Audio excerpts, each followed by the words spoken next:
पुनः मंत्रणा गहन, पुनः मंत्रणा गहन, शेर को राजधर्म समझाना है। अब मानव का अतिक्रमण हटाकर जंगल सरस बनाना है। जनतंत्र को अब सत्ता संचालन की सबसे अच्छी व्यवस्था मान ली गई है। और यह बात जब जानवरों को पता चला तो जंगल में भी जानवर तंत्र बहाल हो, इसकी मंत्रणा जानवरों ने शुरू करी। ऐसा इसलिए कि वहाँ बार बार मानवों का अतिक्रमण हो रहा था, जब जिसका मन करे घुस करके आतंक फैला रहा था। तो अब जानवर आपस में चर्चा कर रहे हैं जानवर तंत्र बहाल करने का। मेरी ये कविता 4 पंक्ति में आपके साथ अपेक्षा है कि आप आशय समझेंगे। पुनः मंत्रणा गहन, शेर को राजधर्म समझाना है। अब मानव का अतिक्रमण हटाकर जंगल सरस बनाना है। सिंहासन का रंग नहीं, आसीन केसरी, आसीन केसरी बौना कर, गजपति को औकात बताने सबा शेर को पौना कर। ढाह टीला पर्वत पहाड़ सब समतल सतह बनाना है। सहज सरस खरगोश हिरन या गधा सरस चढ़ाना है। मानव का अतिक्रमण हटाकर जंगल सरस बनाना है। मानव से जानवरों को तकलीफ है तो भले गधा शीर्ष पर हो, जिसकी संख्या ज़्यादा होगी वो शीर्ष पर आएगा, लेकिन व्यवस्था को सरस बनाने हम लोग आपस में परिवर्तन की तरफ चलेंगे। ऐसी मंत्रणा जंगल में जारी है। सभा लगी, सब आए बैठे अपनी अपनी कहने को। दीमक गरजा, दीमक जो है वो भी उपस्थित है सभागार में। सभा लगी, सब आए बैठे अपनी अपनी कहने को। दीमक गरजा, बोला क्या हम भले बने जुल्म बस सहने को। हंसों के आगे कुछ बगुले, कौवा मंच पे कोयल के, आंखें बड़ी किए समझाते कहे सो बटन दबाना है। मानव का अतिक्रमण हटाकर जंगल सरस बनाना है। ये मानव बार बार आकर के अपनी संस्कृति, अपना संस्कार, सनातन क्या क्या समझाए चला जा रहा है। ये नहीं चलेगा। संख्या हमारी ज़्यादा है, इसलिए हम तय करेंगे कि कौन जीतेगा और सत्ता किसके हाथ में रहेगा। यह कौवा समझा रहा है कोयलों को और बगुला समझा रहा है हंसों को। अपनी आंखें बड़ी करके कह रहा है कि भाई हम जिधर कहे बटन उधर ही दबाना। आंखें बड़ी किए समझाते कहे सो बटन दबाना है। मानव का अतिक्रमण हटाकर जंगल सरस बनाना है। सांप नेवला अगल बगल में, गिद्ध भेड़िया सब आए। अब ये मानव के खिलाफ जो आंदोलन है उसने कितनी समरसता ला दी है जानवर में कि सांप और नेवला मधुर भाषा में मृदुल भाव लेकर एक दूसरे से बात कर रहे हैं अगल बगल बैठकर। सांप नेवला अगल बगल में, गिद्ध भेड़िया सब आए। अब पीठ पे अपने मगरमच्छ भी बिठा मछलियों को लाए। चिंपांजी लंगूर और बानर अपनी साख से बैठ कहे केला जो घर घर पहुंचाए चाबी उसे थमाना है। अब बंदरों ने अपना विचार रखा कि भाई बहुत कूद फान हो गया, अब उम्र ढल रही है, हमको भी आराम करना है, अब मैं कूद फान नहीं करूँगा। जो आदमी हमारे घर फ्री का केला पहुँचाएगा हम उसको वोट देंगे। चिंपांजी ने सुर में सुर मिलाया, लंगूर ने भी कहा कि ठीक कह रहा है। जो मानव का अतिक्रमण हटाकर जंगल सरस बनाना है, अकेला जो घर घर पहुँचाए चाबी उसे थमाना है। तो फ्री के राशन की व्यवस्था जंगल में भी बहाल करने की बात कही गई और शायद स्वीकारी भी गई। 100% सब सभागार में चर्चा लंबी है जारी। अब एक जामवंत जो है उसने एक नया प्रस्ताव रखा। 100% सब सभागार में चर्चा लंबी है जारी, जिसकी जितनी भागीदारी उतनी होगी हिस्सेदारी। तो हिस्सेदारी सत्ता में कैसी रहेगी? जिसकी भागीदारी रहेगी, ये जामवंत ने कहा।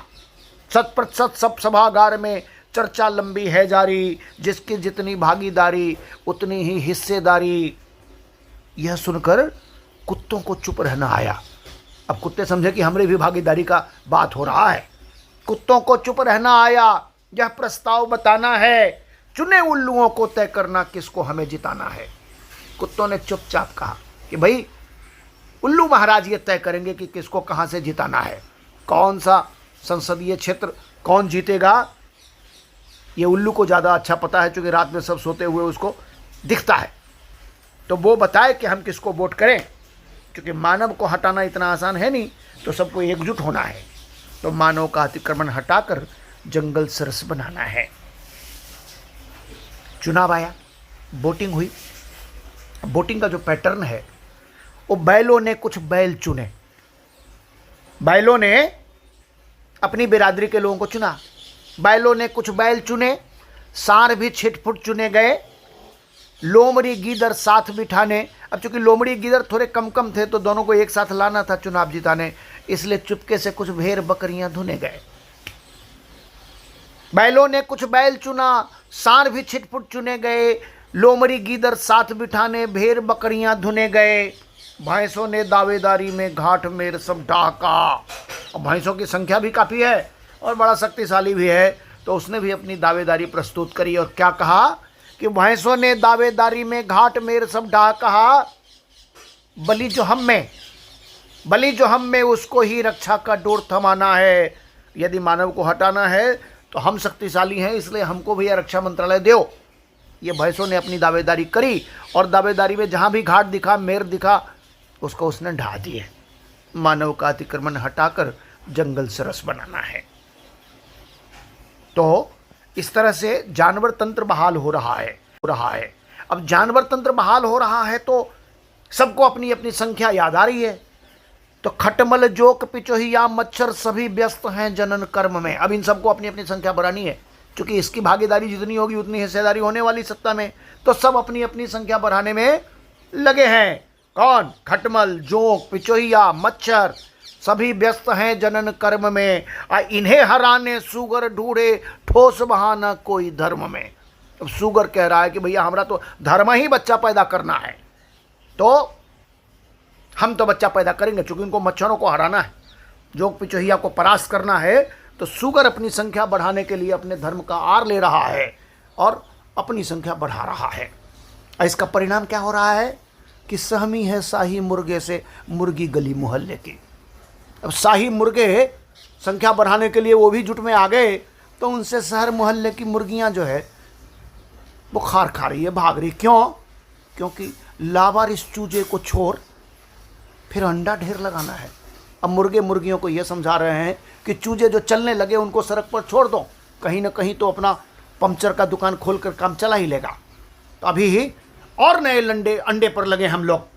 तो सहमी है शाही मुर्गे से मुर्गी गली मोहल्ले की, लावारिस चूजों को छोड़ फिर अंडा ढेर लगाना है, मानव का अतिक्रमण हटाकर जंगल सरस बनाना है। तो सभी लोग अपनी अपनी दावेदारी सत्ता में बढ़ाने, अपनी आबादी बढ़ाने लगे हुए हैं, ताकि सत्ता में उनकी संख्या बढ़े, हिस्सेदारी बढ़े। और अब इसका परिणाम उन लोगों पर क्या होगा जिनकी संख्या वाकई कम है। तो ऐसे चिता बाघ तेंदुए दुबके बैठे सोच रहे। अब इनकी संख्या कम हो गई तो इनका चुनाव जीतना तो संभव है नहीं, तो अब ये क्या विचार कर रहे हैं? ये किनारे दुबके कहीं बैठे हैं। मौन चिता और बाघ तेंदुए दुबके बैठे सोच रहे, सरस समाज में अपने साबक पिल्लों के संग खेलेंगे। कि अब समाज सरस हो जाएगा तो अपने जो सावक है वो क्या करें, उनकी संख्या कम है तो कुछ नए दोस्त बनाने पड़ेंगे। तो कुत्ते के पिल्लों से दोस्ती करेंगे और ये बाहर खेलने निकलेंगे। छोर कंदरा खुले गगन में सावन भादो झेलेंगे। क्योंकि अब शिकार का अधिकार इनको रहा नहीं, तो कोई किसी से डरेगा नहीं, कोई कहीं भागेगा नहीं। तो हमारे सावक भी कुत्तों के साथ खुले आसमान के नीचे सावन भादो का आनंद लेंगे। ऐसा चिता बाघ तेंदुआ शेर वगैरह में विचार चल रहा है, जिनको सत्ता से हटा देने की बात तय हो गई है। तो मौन चिता और बाघ तेंदुए दुबके बैठे सोच रहे, सरस समाज में अपने साबक पिल्लों के संग खेलेंगे। छोर कंदरा खुले गगन में सावन भादो झेलेंगे। मुफ्त मिलेगा कोटे से, चूंकि वानरों ने प्रस्ताव दिया है और उसकी संख्या ज़्यादा है, तो सरकार इस बात के लिए तैयार हो ही जाएगी कि राशन की व्यवस्था फ्री की जाए। तो अब शेरों को भी फ्री के राशन में आनंद आ रहा है, शिकार की जरूरत रहेगी नहीं।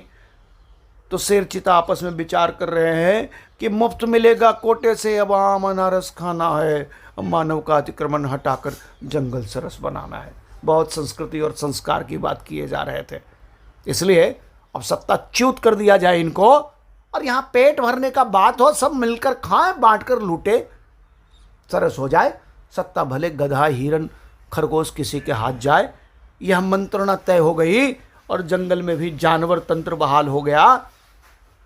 आशा है कि आप इन पंक्तियों के अर्थ को समझेंगे, अपने लिए कुछ विचार करेंगे, सही दिशा में आगे बढ़ेंगे और वाकई समाज को सरस और समरस बनाने पर काम करेंगे। जय भारत, जय माँ भारती।